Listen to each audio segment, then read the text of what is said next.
Saya Indana dengan NIM 2023050103005.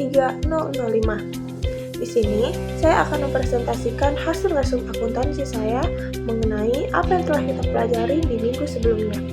Nah, yang pertama yaitu mengenai joint product by product. Apa sih yang dimaksud dengan joint product by product? Ini merupakan produk sampingan atau yang dikenal dengan istilah by product. Nah, ini suatu produk yang memiliki nilai total yang relatif lebih kecil dan dihasilkan secara bersamaan dengan produk lain, dan nilai total atau nilai yang lebih besar merupakan produk utama atau main product. Selanjutnya mengenai karakteristik. Nah, di dalam joint product by product memiliki dua karakteristik, yaitu yang pertama ada produk bersama atau point product. Nah, produk bersama ini atau point product merupakan produk yang dihasilkan secara bersama menggunakan faktor produk yang juga sama akan memiliki hubungan satu sama lain. Nah, yang kedua ada produk sampingan atau by product. Nah, by product ini merupakan produk yang dihasilkan secara bersamaan dengan produk utama dalam suatu proses produksi, namun perusahaan ini tidak memiliki intensi untuk membuat produk ini. Selanjutnya, kita masuk ke materi metode alokasi biaya bersama. Nah, dalam metode alokasi biaya bersama ini ada 4 nih teman-teman. Yang pertama ada nilai yang jual yang relatif, yang kedua ada satuan fisik, yang ketiga ada rata-rata biaya per satuan, yang keempat adalah rata-rata tertimbang. Nah, selanjutnya kita masuk ke materi selanjutnya, yaitu just in time. Apa sih yang dimaksud just in time itu? Nah, just in time menurut Wijaksono tahun 2013 merupakan salah satu filosofi bisnis yang khusus untuk membahas bagaimana mengurangi waktu produksi baik dalam proses manufaktur maupun non-manufaktur. Tentunya dalam just in time ini memiliki suatu tujuan dan manfaat, di mana menurut Indayati tahun 2014, just in time ini sangat bertujuan untuk menghasilkan produk apabila diperlukan dengan kualitas yang disesuaikan dengan permintaan konsumen. Dan untuk mengenai manfaatnya, just in time ini memiliki sangat banyak manfaatnya teman-teman, yaitu mengeliminasi pemborosan, yang kedua adanya partisipasi karyawan, yang ketiga mengurangi atau menghilangkan produk yang cacat, yang keempat mengurangi LOT atau Reduced Lot Size Producer, dan yang terakhir untuk meningkatkan rotasi persediaan. Tentunya dalam just in time ini memiliki karakteristik teman-teman, yaitu yang pertama ada perspektif jangka panjang, pembelian otomatis, hubungan yang kuat, efisiensi maupun perbaikan yang konstan. Baik, selanjutnya saya akan membahas mengenai material controlling. Sebelum kita meranjak lebih jauh, kita harus mengetahui dulu nih, apa sih yang dimaksud dengan material controlling ini? Nah, material controlling merupakan suatu aktivitas yang menetapkan besarnya persediaan yang memperhatikan keseimbangan. Nah, antara besarnya persediaan yang disimpan dengan biaya yang telah ditimbulkan. Nah, di dalam material controlling ini ada berbagai jenis ya teman-teman. Nah, di sini ada 4 jenis yang akan saya sebutkan, yaitu yang pertama, persediaan bahan mentah, yang kedua, persediaan barang dalam proses, yang ketiga, MRO atau yang biasa disebut dengan maintenance, repair, dan operating, dan yang terakhir ada persediaan barang jadi.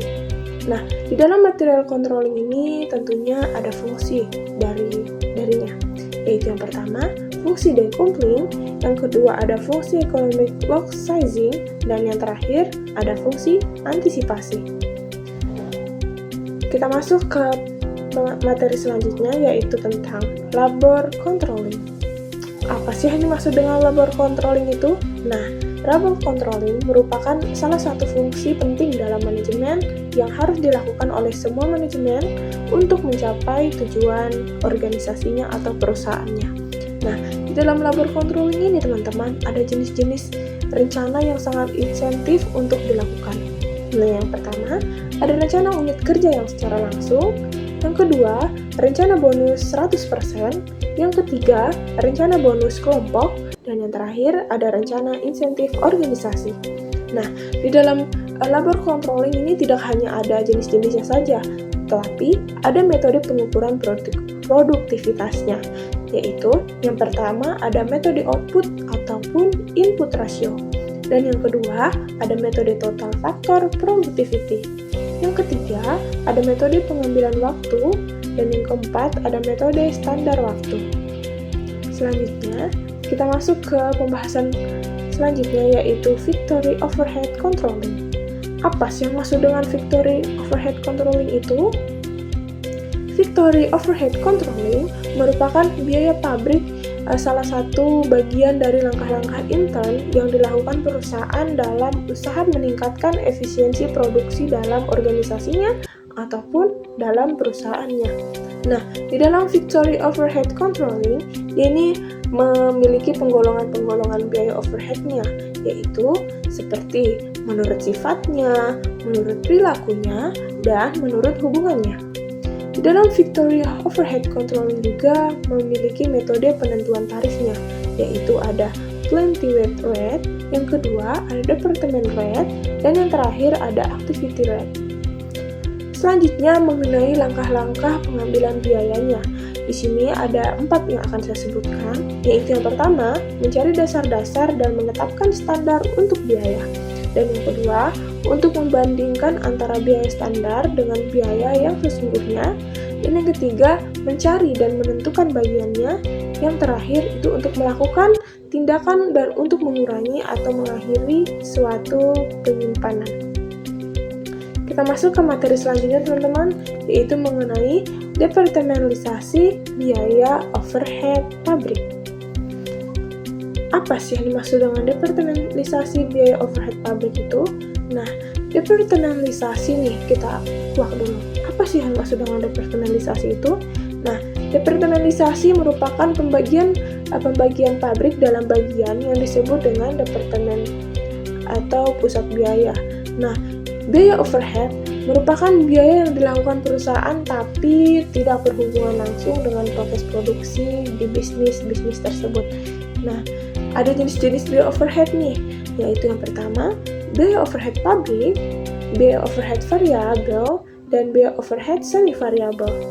Nah, mengenai metode pengukuran produktivitasnya, ada metode input, output, dan metode total factor productivity, dan metode pembagian waktu, dan metode standar waktu. Tentunya departemen biaya overhead pabrik ini memiliki tujuan, yaitu yang pertama, pembebanan, pengendalian, pembuatan keputusan, serta mereka ini membuat suatu penggolongan, yaitu menurut sifatnya, dan menurut perilaku, dan menurut hubungannya. Kita lanjut ke materi selanjutnya, yaitu yang mengenai penetapan sistem biaya standar dan analisis varian. Biaya standar dapat diartikan sebagai ukuran dalam satuan rupiah tertentu yang dipakai sebagai patokan biaya yang dilakukan untuk menghasilkan suatu produk ataupun jasa. Nah, di dalam komponen biaya standar ini ada biaya bahan baku. Nah, biaya bahan baku ini ada standar kualitas bahan dan standar biaya bahan. Manfaat dari kita mengetahui sistem biaya standar dan analisis varian yaitu dapat untuk mengendalikan biaya, memberikan pedoman, dan menyajikan analisis yang dibutuhkan. Nah, menurut Samrin, analisis varian ini mendefinisikan suatu selisih biaya berupa harga dan kualitas antar biaya standar dan biaya yang sesungguhnya yang dinamakan dengan variabel. Kita masuk ke materi selanjutnya, yaitu tentang analisis biaya pemasaran. Analisis biaya pemasaran merupakan salah satu elemen penting nih dalam suatu struktur pengeluaran perusahaan yang berhubungan langsung dengan upaya perusahaan untuk mencapai permintaan. Nah, analisis biaya pemasaran ini memiliki peran tentunya, yaitu untuk meningkatkan suatu brand, yang kedua menjadi dasar pengambilan keputusan, yang ketiga menyesuaikan diri dengan perubahan. Nah, yang terakhir ada mengenai metode-metodenya, yaitu di dalam analisis biaya pemasaran memiliki metode, yaitu yang pertama, marketing cost to sales ratio, Yang kedua, return in marketing investment. Yang ketiga, activity-based costing. Terima kasih kepada teman-teman sekalian yang telah menyaksikan presentasi dari saya mengenai joint product by product, just-in-time, material controlling, labor controlling, factory overhead controlling, departementalisasi biaya overhead pabrik, dan penetapan sistem biaya standar dan analisis pemasaran, dan yang terakhir mengenai analisis biaya pemasaran. Kepada teman-teman yang telah menyaksikan dari awal hingga akhir, saya ucapkan banyak terima kasih. Saya tutup dengan ucapan wabillahi taufiq wal hidayah. Wassalamualaikum warahmatullahi wabarakatuh. Bye-bye teman-teman.